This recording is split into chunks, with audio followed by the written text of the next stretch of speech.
Hello दोस्तों, तो आज का वीडियो में हम लोग पढ़ने जा रहे हैं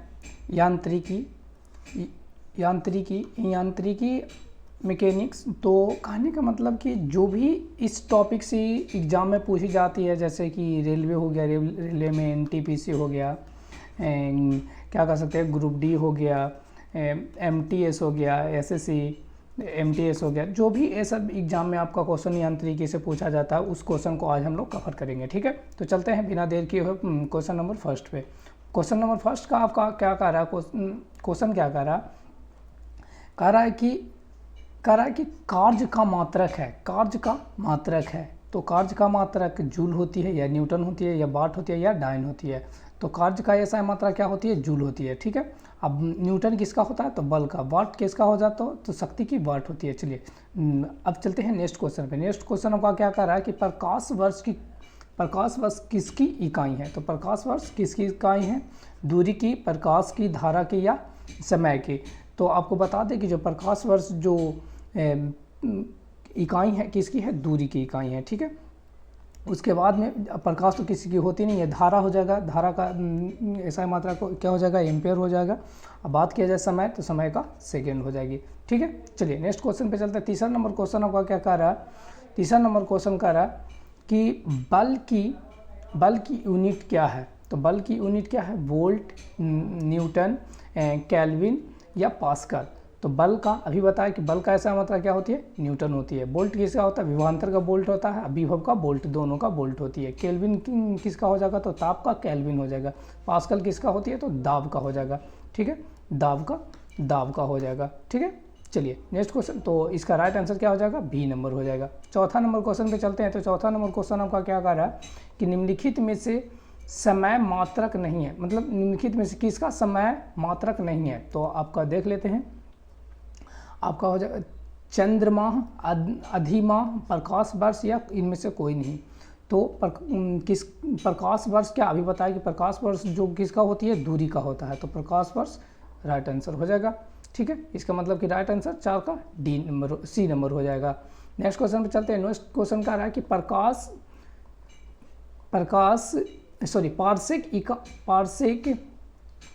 पार्सेक इकाई है, किसकी पार्सेक इकाई है, समय की या दूरी की, प्रकाश की चमक की या चुंबकीय बल की। तो पार्सेक किसका होता है, तो पार्सेक जो होती है आपका किसका होता है, पार्सेक दूरी का ही ऐसा मात्रक होता है। ठीक है, दूरी का। तो राइट आंसर इसका क्या हो जाएगा, बी नंबर हो जाएगा। ठीक है, चलिए नेक्स्ट क्वेश्चन पे चलते हैं। नेक्स्ट क्वेश्चन का रहा है आपका कि ल्यूमेन किसका मात्रक है, ज्योति तीव्रता की या ज्योति फ्लक्स की, दोनों की या इनमें से कोई नहीं। तो ल्यूमेन जो हो जाएगा आपका क्या किसका हो जाएगा, ज्योति फ्लक्स का ल्यूमेन हो जाएगा। ज्योति तीव्रता का तो कैंडेला होती है। ठीक है, चलिए नेक्स्ट क्वेश्चन पे चलते हैं। नेक्स्ट क्वेश्चन का रहा है सातवां नंबर आपका क्या क्वेश्चन का, सातवां तो हो गया। नौवां क्वेश्चन का रहा है, नौवां नंबर आपका क्वेश्चन का रहा कि मात्रकों की, कंट्रोल थोड़ा सा नहीं हो पाता है, इसके कारण से मात्रकों की अंतर्राष्ट्रीय पद्धति कब लागू की गई है, 1969 में, 1971 में, 1983 में या 1991 में। तो बता दें आपको कि जो मात्रकों की अंतर्राष्ट्रीय पद्धति जो लागू किया गया था, कब किया गया था, 1971 में लागू किया गया था, जिसे हम लोग एसआई मात्रक बोलते हैं। ठीक है, चलिए नेक्स्ट क्वेश्चन पे चलते हैं। नेक्स्ट क्वेश्चन का रहा है आपका कि डेसिबल किसे नापने के लिए प्रयोग में लाया जाता है। तो डेसिबल वातावरण में ध्वनि या खून में हेमोग्लोबिन, मूत्र में शक्कर या वायु में कण। तो डेसिबल जो होता है, डेसिबल आपका जो किया जाता है वो किसका, ध्वनि। डेसिबल जो नापते हैं कैसे, क्या चीज़ बनाते हैं, ध्वनि। तो वातावरण में ध्वनि, इसका राइट आंसर क्या हो जाएगा, तो राइट आंसर आपका क्या हो जाएगा, ध्वनि हो जाएगा, यानी कि ए नंबर हो जाएगा। ठीक है, ए नंबर। चलिए 10 का हो गया। 11 नंबर क्वेश्चन पे चलते हैं। 11 नंबर क्वेश्चन आपका क्या कर रहा है कि 11 नंबर का कि निम्नलिखित युग्मों में से किन भौतिक राशियों के समान विमीय सूत्र नहीं होता है। तो बल और दाब का, कार्य और ऊर्जा का, आवेग और संवेग का, भार एवं बल का। तो आपसे पूछा गया कि निम्नलिखित युग्मों में से किन भौतिक राशियों के समान विमीय सूत्र नहीं होती है। तो आपका इसमें राइट आंसर क्या हो जाएगा, बल और दाब। बल का न्यूटन होता है, दाब का पास्कल होता है। कार्य ऊर्जा दोनों इसका एक ही होता है। संवेग और आवेग का सही होता है। भार और बल का दोनों का न्यूटन होता है। चलिए नेक्स्ट क्वेश्चन पे चलते हैं। 12 नंबर क्वेश्चन आपका कह रहा है कि निम्नलिखित में से कौन सी अविमीय राशि है। तो इसमें आपका ए में दिया गया विकृति, श्यानता का गुणांक, गैस का नियतांक, पलांक का नियतांक। तो बता दें आपको कि जो ये क्वेश्चन बहुत बार आपको क्वेश्चन, जब क्वेश्चन बैंक किसी का उलटिएगा तो एसएससी का उलटिएगा तो बहुत ज़्यादा मिलेगा। ये क्वेश्चन पूछा है कि निम्नलिखित में से कौन सी अविमीय राशि, किसकी अविमीय राशि होती है, तो किसकी, विकृति की अविमीय राशि होती है। ठीक है, चलिए 13 नंबर क्वेश्चन पे चलते हैं। 13 नंबर क्वेश्चन आपका क्या कर रहा है, 13 नंबर क्वेश्चन कह रहा है कि निम्नलिखित में से कौन एक सदिश राशि है, नहीं है, सदिश राशि नहीं है। संवेग, वेग, कोणीय वेग या द्रव्यमान। देखिए एक चीज़ दिमाग में रखिएगा कि सदिश राशि जैसे आपसे बोल दे तो सदिश राशि का मतलब कि आपके पास जो भी दिया गया है ऑप्शन उसमें ग लगा होगा, अधिकतर में ग लगा ही रहता है। ठीक है, तो ये सदिश राशि का पहचानने का नियम है। कुछ कुछ में यदि न पता चले आपको कि नहीं पता चल रहा है कि कौन सदिश है कौन अदिश है, तो उसमें जो ऑप्शन दिया गया है उसको छांटना स्टार्ट कीजिए। यदि छांटना स्टार्ट कीजिएगा तो यदि ग दिख रहा है लास्ट वर्ड में तो इसका मतलब वो संवेग है। ठीक है, तो संवेग है, सॉरी सदिश राशि है। देखो संवेग में ग लगा हुआ, वेग में भी ग लगा हुआ है और कोणीय वेग में भी ग लगा हुआ है लास्ट में। ठीक है, तो इसमें बच गया कौन, द्रव्यमान। द्रव्यमान है जो क्या, एक अदिश राशि है। ठीक है, चलिए नेक्स्ट क्वेश्चन पे चलते हैं। 14 नंबर क्वेश्चन कर रहा है कि निम्नलिखित में से कौन सी एक सदिश राशि है। तो देखिए अभी बताया कि लास्ट में क्या, पहले चेक कर लेंगे कि ग वाला सिस्टम, ग वाला इसमें है, किसी में, हाँ संवेग में है। देखिए ग संवेग है, इसका मतलब कि राइट आंसर इसका कौन हो जाएगा, संवेग हो जाएगा। चलिए 15 नंबर क्वेश्चन कर रहा है।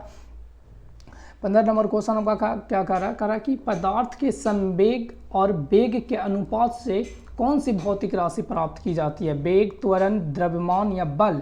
तो बता दें आपको कि संवेग और वेग के दोनों का अनुपात कर दीजिएगा तो क्या प्राप्त होगी, द्रव्यमान प्राप्त होगी। क्या प्राप्त होगी, द्रव्यमान प्राप्त होगा। ठीक है, चलिए तो इसका राइट आंसर क्या हो जाएगा, सी नंबर हो जाएगा।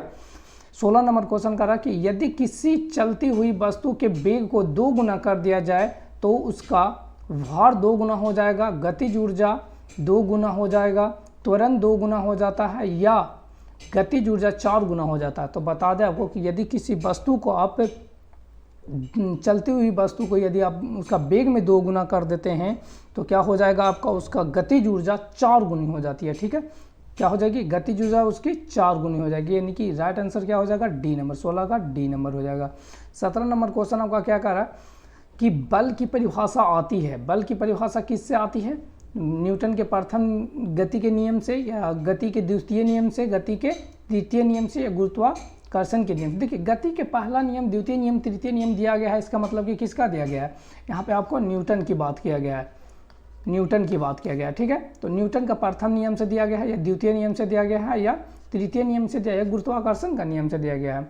तो बल की परिभाषा जो प्राप्त होती है आपका किससे प्राप्त होती है, ए नंबर, यानी गति के प्रथम नियम से प्राप्त होती है। ठीक है, चलिए देखिए प्रथम नियम कहता क्या है, जो थोड़ा सा देख लेते हैं। प्रथम नियम आपका क्या कह रहा है कि यदि कोई वस्तु रुकी हुई है, मान लेते हैं कि ये वस्तु है, ये रुकी हुई जब तक ये रहेगा, जब तक कि इस पर हम बाहर से कोई बल न लगाएं। जैसे कि कोई बॉल एक कहीं पे रुकी हुई है, रुकी हुई तो वहीं पे जैसे कि जैसा ही रहेगा कि जब तक कि हम उसको नहीं उठाएं या तो कहीं क्या करें, उसको पैर से मारें या किसी भी चीज़ को उसको ना हटाएं, जब तक तो वो वहीं पे वही रहेगी, वस्तु धैर्य रह जाएगा। तो इसीलिए ये प्रथम नियम से ये कहता है। द्वितीय नियम आपका कहता है समय में परिवर्तन की दर को क्या बोलते हैं हम लोग, न्यूटन का द्वितीय गति के नियम बोलते हैं। तृतीय नियम कहता है कि यदि आप किसी चीज़ पे बल लगा रहे हैं, जैसे कि ये वस्तु की बात किया गया था, इस वस्तु पे ये बल लगा रहे हैं तो ये वस्तु भी आपको इस तरह उसके विपरीत में क्या लगा रहा है, उतना ही, जैसे 10 न्यूटन की बात करें, इधर से लगा रहा है तो इधर से भी कितना होना चाहिए, 10 न्यूटन लगा रही है। ये गति का तृतीय नियम है। ठीक है, गुरुत्वाकर्षण का नियम होती है क्या, कि जो किसी वस्तु को अपनी ओर खींचना, गुरुत्वाकर्षण होती है, गुरुत्व के कारण ही होती है। आप यही बताते हैं आपको कि पृथ्वी के पास कितना गुरुत्वाकर्षण है, तो 9.8 होती है। ठीक है, चलिए तो इसका राइट आंसर आपका एक नंबर था।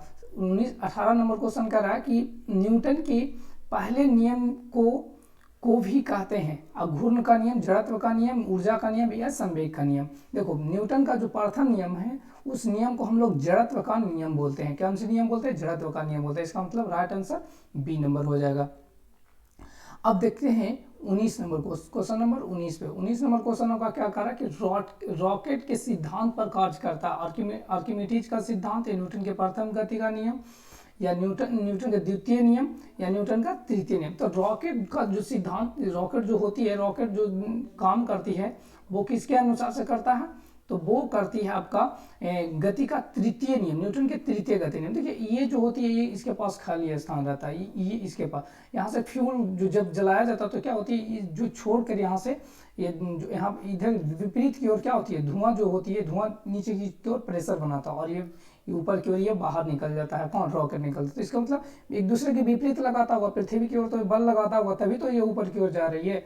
तो इसका मतलब कि अभी तो बताया कि न्यूटन का तृतीय गति में क्या होते हैं, बराबर 10 न्यूटन ऊपर लग रहा है, ऊपर की ओर लग रहा है तो 10 न्यूटन नीचे की ओर लगेगा, यानी दोनों बराबर होना चाहिए, तो न्यूटन का तृतीय गति नियम हो जाती है। ठीक है, तो रॉकेट जो सिद्धांत, किस सिद्धांत पे कार्य करता है, तो न्यूटन के तृतीय गति के नियम पे सिद्धांत कर मतलब कि कार्य करता है। ठीक है, चलिए 20 नंबर क्वेश्चन आपका क्या कह रहा है कि 20 नंबर कह रहा है कि प्लांक के अचर में किसका आयाम होता है, रैखिक गति की, ऊर्जा की, कोणीय गति की या बल की।